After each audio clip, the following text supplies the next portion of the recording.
Let's talk about the X's and O's now. As you win against the Kalamazoo Wings, you put up a 7 spot against them.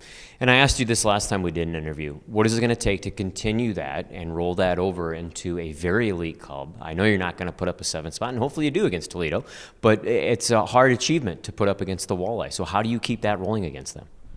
Well, again, it's not necessarily about the 7 spot or what we're going to put up against Toledo. If you look, when you break down the film against Kalamazoo, we did some things really well structurally. We managed the puck. We only had 13 turnovers in the game. We only gave up 6 or 7 scoring chances against. We put pucks into good areas. We got bodies into the net front. We were willing to pay up the price that it takes to score goals at this level. So, when we look forward to Toledo, starting here tomorrow night, and then we have them in their building on Friday, it's more about, are we going to be able to execute on the things that made us successful in our last game against Kalamazoo. And if we're able to do that, then we set ourselves up with the best possible, chance to have success.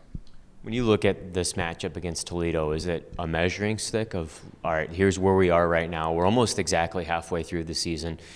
If something comes to fruition favorable for you, is that a measuring tool for you to say this is how far we've come from the beginning of the year? I don't know if it's so much a measuring tool from how far we've come from the beginning of the year. I think it's more indicative of where we are right now as a group.